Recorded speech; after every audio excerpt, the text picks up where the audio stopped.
Hi friends, എല്ലാവർക്കും കുഞ്ഞൂസ് cooking ചാനലിലേക്ക് സ്വാഗതം. അപ്പം ഞാനിന്നിവിടെ തയ്യാറാക്കാൻ പോകുന്നത് കൂർക്ക കൊണ്ട് ഒരു നല്ല അടിപൊളി ഒരു മെഴുക്ക് പുരട്ടിയാണ്. അപ്പോൾ കൂർക്ക കൊണ്ട് മെഴുക്ക് പുരട്ടി ആയാലും ഉപ്പേരി ആയാലും അത് പരിപ്പിലിട്ട് വെച്ചാലും ഒക്കെ നല്ല ടേസ്റ്റ് തന്നെയാണ് കേട്ടോ. അപ്പോൾ ഞാൻ ഇത്രയ്ക്കും കൂർക്ക ഞാൻ കഴുകി തൊലി കളഞ്ഞ് കഴുകി വൃത്തിയാക്കിയിട്ട് എടുത്തിട്ടുണ്ട്. ഇതിലേക്ക് 1 ടീസ്പൂൺ ഉപ്പ് ഇട്ട് കൊടുക്കുന്നുണ്ട്, 1 ടീസ്പൂൺ മഞ്ഞൾപ്പൊടി ഇട്ട് കൊടുക്കുന്നുണ്ട് കേട്ടോ. അതിനുശേഷം 3 ഗ്ലാസ് വെള്ളമാണ് ഞാൻ ഒഴിച്ചു കൊടുക്കുന്നത്.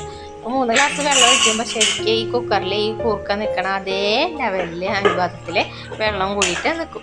അപ്പോൾ ഞാൻ കയ്യിലോണ്ട് ഇതൊന്ന് ജസ്റ്റ് ഈ മഞ്ഞൾപ്പൊടി ഉപ്പൊക്കെ ഒന്ന് കൂർക്കയും വെള്ളത്തിലൊക്കെ കൂടിയിട്ട് ഒന്ന് മിക്സ് ചെയ്ത് കൊടുക്കുന്നുണ്ട്. അതിനുശേഷം ഞാൻ ഈ കുക്കറിൻ്റെ മൂടി കൊണ്ട് ഒന്ന് മൂടി വെച്ചിട്ട് 2 വിസിൽ കേട്ടോ, 2 വിസിലടിച്ചിട്ട് അതിൻ്റെ എയർ നമുക്ക് ഫുള്ളായിട്ടൊന്ന് കളഞ്ഞെടുക്കാം. അല്ല വെച്ചിങ്ങനെ ചിലപ്പോൾ വെന്തിട്ട് അങ്ങോട്ട് ഉടയും. അങ്ങനെ അങ്ങോട്ട് വെന്ത് ഉടഞ്ഞിട്ടുണ്ടെങ്കിൽ അധികം ടേസ്റ്റ് ഉണ്ടാവില്ല, ഇങ്ങനെ ചീഞ്ഞ പോലെ ഇരിക്കും. അപ്പം 2 വിസിലടിച്ചിട്ട് എയർ കളഞ്ഞാൽ കറക്റ്റ് വേവിൽ നമുക്ക് ഇതുപോലെ കിട്ടും കേട്ടോ. അപ്പോൾ നമുക്കിത് ഒരു കയ്യിലെടുത്തിട്ട് നമുക്കൊന്ന് നോക്കി നോക്കാം. അപ്പോൾ കറക്റ്റ് വേവ് തന്നെയാണ് കേട്ടോ കിട്ടിയിരിക്കുന്നത്. അപ്പോൾ ഇതിങ്ങനെ എടുത്ത് നമുക്ക് ഈ കൂർക്കയുടെ അതൊന്ന് പിടിച്ച് നമുക്ക് ജസ്റ്റ് ഒന്നിങ്ങനെ പ്രസ് ചെയ്ത് കൊടുത്താൽ കണ്ടില്ലേ, പ്രസ് ചെയ്യുമ്പോൾ ഇതുപോലെ ഒന്ന് ആയിട്ടിങ്ങനെ പാകത്തിനുള്ള വേവാണ്. വേവ് കൂടിയാലും ടേസ്റ്റ് ഉണ്ടാവില്ല. അപ്പോൾ ഇതേ വേവ് കറക്റ്റാണ് കേട്ടോ. അപ്പോൾ കൂർക്ക പെട്ടെന്ന് തൊലി കളഞ്ഞ് കിട്ടണമെന്ന് വെച്ചെങ്കിൽ അതിനൊരു ടെക്നിക്കും കൂടി ഉണ്ട്. അത് ഞാൻ വഴിയെ ഞാൻ കാണിച്ചു തരാം, വേറൊരു വീഡിയോ ഇട്ട് തരുന്നുണ്ട് കേട്ടോ. അപ്പം കൂർക്ക സാധാരണ നമ്മൾ കൈകൊണ്ട് കത്തിയെടുത്തിട്ട് നിങ്ങളെ ചിരണ്ടി കളയൂലോ, അതല്ലാണ്ട് ഒരു ടിപ്സും കൂടി ഞാൻ പറഞ്ഞുതരാം കേട്ടോ. അപ്പം ഞാനിനി ഇതിലേക്ക് നമുക്ക് മെഴുക്കുവരട്ടിക്കുള്ള ചേരുവകൾ നമുക്ക് നോക്കാം. അപ്പോൾ ഇതിലേക്ക് ഞാൻ വെളുത്തുള്ളിയും ചുവന്നുള്ളിയും കൂടിയിട്ട് അരിഞ്ഞ് വെച്ചിട്ടുണ്ട്. അപ്പോൾ വെളുത്തുള്ളി 10 അല്ലി, ചുവന്നുള്ളി 10 അല്ലി ആയിട്ട് ഞാൻ എടുത്തിട്ടുണ്ട്.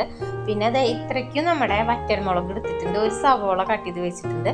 പിന്നെ പച്ചമുളകാണ് ഞാൻ ഇതിലേക്ക് ഉപയോഗിക്കുന്നത് കേട്ടോ. അപ്പോൾ ഇത്രയ്ക്കും പച്ചമുളക്, നല്ല എരിവുള്ള പച്ചമുളകാണ് നമ്മുടെ തന്നെ. അപ്പം നല്ല എരിവുള്ള പച്ചമുളകാണ്. പിന്നെ കറിവേപ്പില എടുത്തിട്ടുണ്ട്.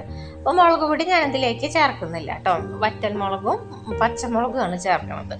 അപ്പോൾ നമ്മുടെ കൂർക്കയൊക്കെ വെന്തിട്ടാണല്ലോ ഇരിക്കുന്നത്. അപ്പോൾ ഞാനിതൊന്ന് ഇതിലത്തെ നമ്മുടെ വറ്റൽമുളകൊക്കെ ഒന്ന് ഞാൻ ക്രഷ് ചെയ്ത് പൊടിച്ചിട്ട് കൊണ്ടുവയ്ക്കുന്നുണ്ട് കേട്ടോ. അപ്പോൾ അതുപോലെ തന്നെ നമ്മുടെ പച്ചമുളകും ഞാൻ ജസ്റ്റ് ഒന്ന് മിക്സിയുടെ ജാറിൽ തന്നെ ഒന്ന് ചതച്ചെടുക്കുന്നുണ്ട്. അപ്പോൾ അതിനുശേഷം ഞാൻ ഒരു പാൻ അടപ്പത്തേക്ക് വെക്കുന്നുണ്ട്. ഇതിലേക്ക് ഒരു 8 ടീസ്പൂണ് വെളിച്ചെണ്ണയാണ് ഒഴിച്ചു കൊടുക്കുന്നത് കേട്ടോ. അപ്പോൾ വെളിച്ചെണ്ണ കൂർക്കപ്പേരിക്ക് മസ്റ്റാണ്. ഓയിലും സൺഫ്ലവറൊക്കെയാണ് വെച്ചെങ്കിൽ ഈ വെളിച്ചെണ്ണയുടെ ടേസ്റ്റ് അങ്ങോട്ട് കിട്ടില്ല കേട്ടോ.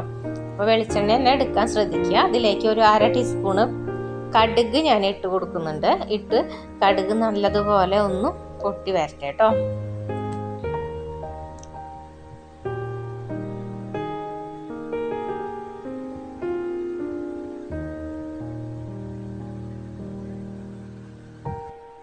അപ്പോൾ നമ്മുടെ കടുകൊക്കെ ഇവിടെ നല്ലതുപോലെ പൊട്ടി വന്നതിന് ശേഷം 2 വറ്റൽമുളക് ഞാൻ നടുകെ പൊട്ടിച്ചത് ഇട്ട് കൊടുക്കുന്നുണ്ട്. പിന്നെ നമ്മുടെ പച്ചമുളക് ക്രഷ് ചെയ്തതും ഞാൻ ഇതിലേക്ക് ഇട്ട് കൊടുത്ത് നല്ലതുപോലെ ഒന്ന് മൂപ്പിച്ച് എടുക്കുന്നുണ്ട് കേട്ടോ. അപ്പോൾ അതിൻ്റെ പച്ചമുളകൊക്കെ ഒന്ന് പോകുന്ന വരെ നല്ലതുപോലെ ഇളക്കി കൊടുക്കുക. കുറച്ച് കറിവേപ്പില ഇട്ട് കൊടുത്തിട്ടുണ്ട്. പിന്നെ നമ്മുടെ ചുവന്നുള്ളിയും വെളുത്തുള്ളിയും 10 അല്ലി ഞാൻ അരിഞ്ഞു വെച്ചതും നമ്മുടെ 1 സവോള കട്ട് ചെയ്തും കൂടി ഇട്ടിട്ട് നല്ലതുപോലെ നമുക്കൊന്ന് വഴറ്റി മൂപ്പിച്ചെടുക്കാം കേട്ടോ.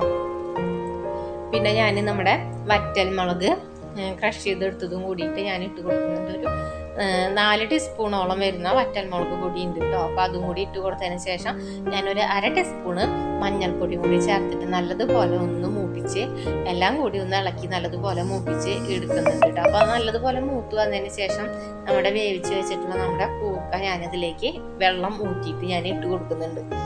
അപ്പോൾ വെള്ളത്തോടെ തന്നെ കൂടി ഒഴിക്കരുത്, വെള്ളത്തിൽ നിന്ന്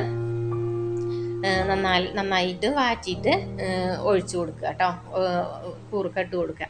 അപ്പോൾ നമ്മുടെ മെഴുക്ക് പുരട്ടി ഇവിടെ തയ്യാറായിട്ടുണ്ട്. അപ്പോൾ നല്ല വെള്ളത്തിൻ്റെ നനവുണ്ട് വെച്ചെങ്കിൽ അതൊന്ന് വലിയാൻ വേണ്ടിയിട്ട് ഒന്ന് കുറച്ച് നേരം സ്റ്റൗവിലൊന്ന് വെക്കാം.